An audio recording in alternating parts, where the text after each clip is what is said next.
for the alternate. I'm just going to make a 1. Okay.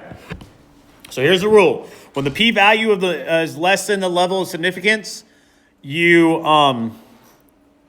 reject the null hypothesis, and there is evidence to support this one. So again, we kind of figure out which one's right. And on this one, we say we do not reject. And there is not evidence. There is not evidence, okay, to support that one. So that's what I was saying you take a picture of, because once you got to find the p-value, which can be a little hard, but we've done it before. So now we are looking at this chart. So you just compare the p-value and the level of significance. So let's go through some of these problems. That's the only thing different. Everything else is the same, okay? Oh, do you want to go back to that chart for a second? Sorry, I'll let you copy that down for just a second. But when the p-value is less than the level of significance, you reject the null hypothesis.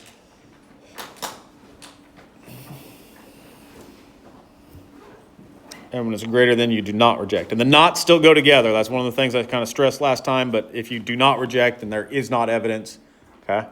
And I think these problems, the multiple choice on Alex says the p-value is less than, or the p-value is greater than. So like you kind of know what to look at. And that gives you a 50-50 chance of getting it right there. But I think if you compare it and then just know that the knots go together, you can easily get that last part right.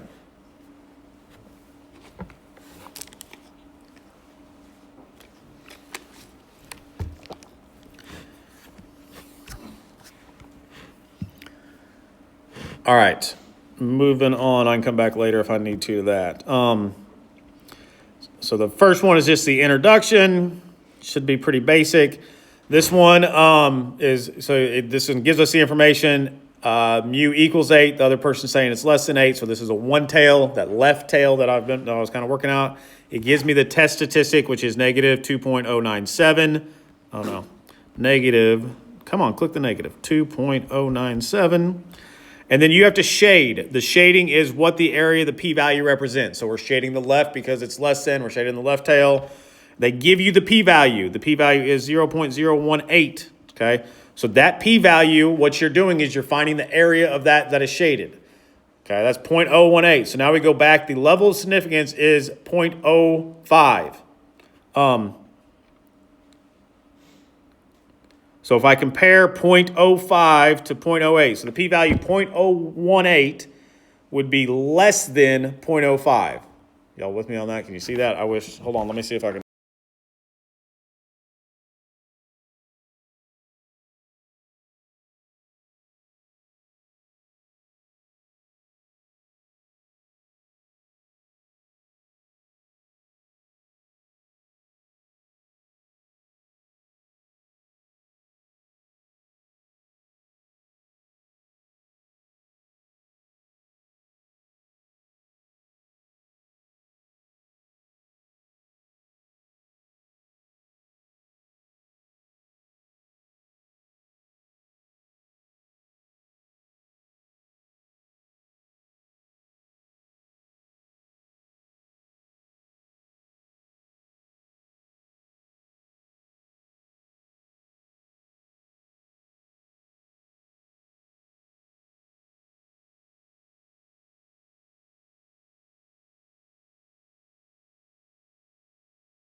whatever, that formula. I cannot change the less than or equal to sign, right? I cannot change the less than or equal to sign. So what do? I do 1 minus, and that will flip it to the other side. So technically, this is finding, you can't see it, but it's finding everything to the left of 1.6838. But then I do 1 minus, and it flips it and finds that blue side. Okay? So I do 1 minus on this one. And that will give me my p-value, 0.05, what, 3 decimals? 1. I do want to undo that real quick. Oh, by the way, what's my level of significance? It's right there. They give that to me at the bottom. Okay. I know I'm not screenshotting this whole problem, but it'll work. We got what we need. By the way, they do try to help you find the p-value, okay? They do try to help you find the p-value. The p-value is the area to the right of the value of the test statistics. That kind of tells you where to shade. And when it's to the right, you're going to do the 1 minus. So this is equal to 0.051. So again, we compare our p-value to our level of significance. Our p-value is 0.051. And our level of significance is 0.10. So it is less than again. So when it is less than, we are going to say the null hypothesis is rejected. There is enough evidence to support, okay? It's never going to be one of these two. It's always going to be one of the last ones, greater, not rejected, yeah. It's always going to be A or D, just like the last time. Because you got the knots. The knots go together. Not rejected, not enough, okay? But when it's less than, you reject. Let me write real quick here. 1 minus because we want the right side. Hopefully that makes sense if anybody goes back and looks at it. All right, that is the z-test, and we kind of talked about the difference between the z and the t-test last time. You use t when it's less than, but it really doesn't change much. It just changes the button on the calculator that we use. So we'll try to go through this one fast since it is the same. I do want to do a two-tail one, though. This is a two-tail one. Okay. Complete the parse to see if there's enough evidence at the 0.05 level of significance to reject the claim that the mean of number of minutes employed is equal to 119. So the first guy says 119. Next one says not equal to 119. When it's not clear, when it doesn't clearly say more than, less than, greater than, it's going to be not equal to. So if it says you're testing it to see if it is equal, then the other person's saying not equal, okay? Test statistic, you're going to find that the same way. So X bar, sample mean is 112 minus the one we're arguing about, which is 119. The standard deviation is 17 divided by the square root of n. How many people did we sample? We sampled 28. All right. If I sampled 28 people, what is my degrees of freedom? 27. It's always one less than, okay? If it's not equal to, is it one tail or two tail? 2, because it could be less than or greater than. My test statistic here, I'm just going to enter what they have here, and Alex will actually automatically just split it and make it two tails because we chose two tail. Like if I choose one tail, it'll automatically split it which way? Okay, so I choose 2, it automatically puts the positive and the negative, everything's symmetric. So my shading here, I could land on one side or the other, okay?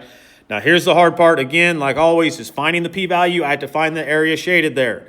So the p-value, and again, this hint really helps. The p-value is 2 times the area under the curve to the left of the value of the test statistic. Now, you don't really have to do exactly what that says.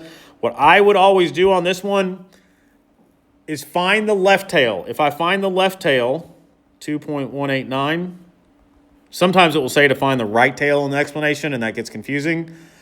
But we'll kind of walk through that real quick. To find the left tail, it'd be negative 2.189, right? That is just my left tail. So to find both tails, they should be the same. I just take it times 2. Okay? So my p-value here would be 0.0286. Okay. So you can see like it splits the area 0.0145, 0.0145. It just splits the area for me. Now, like I said, sometimes Alex will do the explanation a little bit weird, and they'll tell you to find the right tail. It's based on how big your test statistic is. But if it tells you to find, if I wanted to find the right tail first, I would do 1 minus that number and the positive, right? I want to do, oh no, I can't backspace because I don't have my keyboard hooked up. All right. If you wanted to find the right tail, you would do, oh, I did Z, not T. Let's double check that. So if I was finding the right tail, I'm sorry, let's check this. I got to do T. I did Z. What's my degrees of freedom? 27. Nobody stopped me. How do I know I'm using T? Just pay attention to like your letters that they give you here. Like there's a T there. There's a T here and it says T-test, okay? It's not going to be that much different, especially at 27, but it'll be a little bit different and they'll probably count it wrong. So sorry, I got to use T. This symbol denotes greater than, so I'm going to find the right tail, okay? And then take it times 2. So it was a little bit differently. It's 0.037. So it is a little bit off, okay? So you got to make sure you use the right one. Don't use Z. I use T. My bad.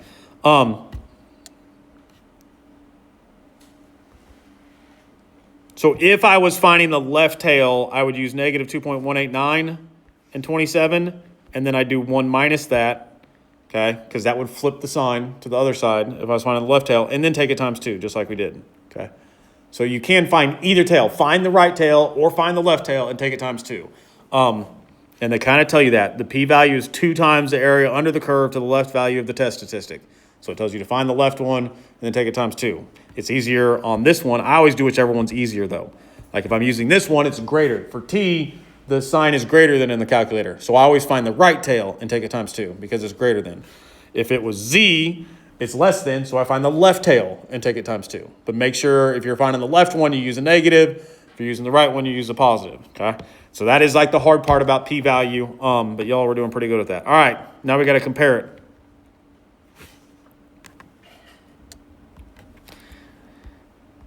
Did it tell me my level of significance? It did, okay.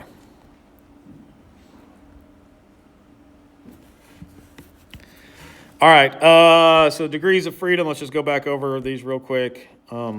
Degrees of freedom was n minus 1, so here we did 28 minus 1 is 27. We did 2 tail because it's not equal to the test statistic. We just used the formula. For this one, we did the probability of T is greater than 2.189 and the degrees of freedom of 27. And this finds the right tail, but then we take it times 2 because it's 2 tail. Okay. So p-value is 0.037. The level of significance is 0.05, and it's again less than. We have not got a greater than yet. So when it's less than, we reject, and there is evidence to support the claim. Okay. Basically, that means you're more likely to be whatever this one was, not equal to 112 than you are to be 119.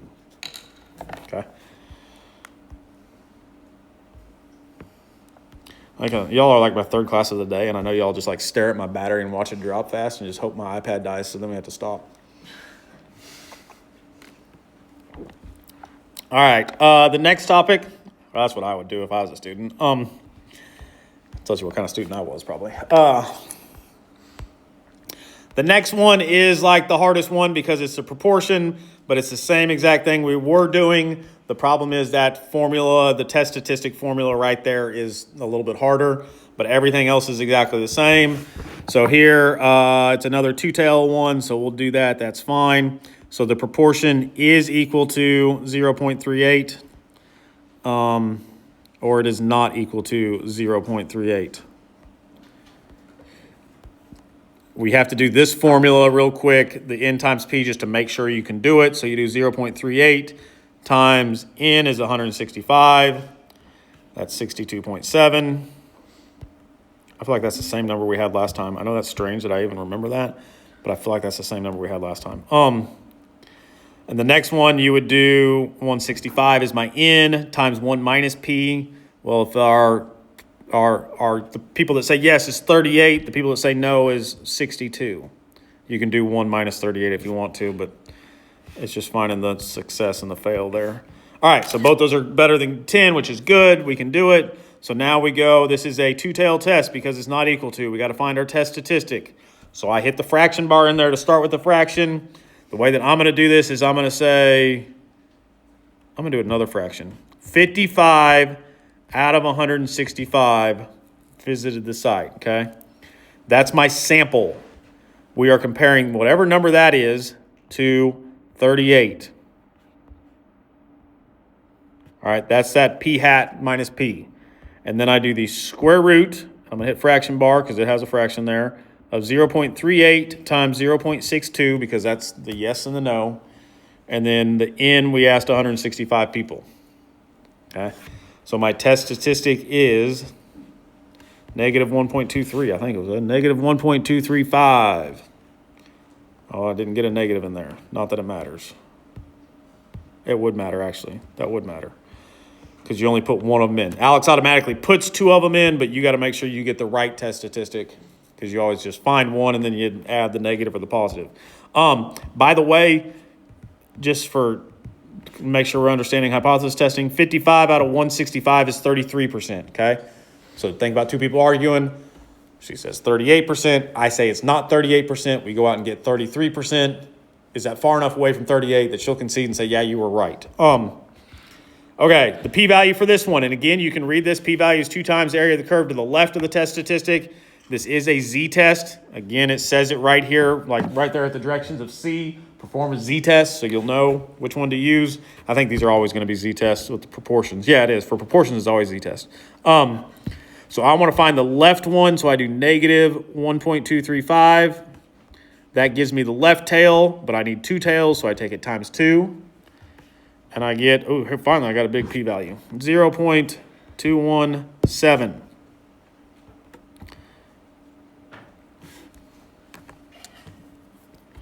Oh, man, let me delete that real quick. No, go away.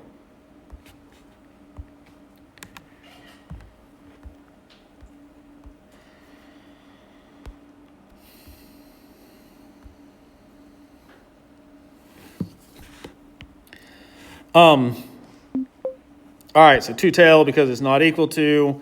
I am going to write out this test statistic formula real quick. It won't take me long. The square root of p times 1 minus p over n. Do y'all remember all the numbers? 55 over 165 minus 0.38 divided by the square root of 0.38 times 0.62 divided by 165. It doesn't really help you because you can't see the problem, does it? Maybe it'll help you. I don't know. So this is equal to 0.217. The p-value the p-value compared to the level of significance. P-value is 0.217. Level of significance is 0.10. So the p-value is greater than. So again, you got a 50-50 chance right here. But p-value is greater than, not rejected, not enough evidence. So there's not actually enough evidence to support that it is going to be something different than 38.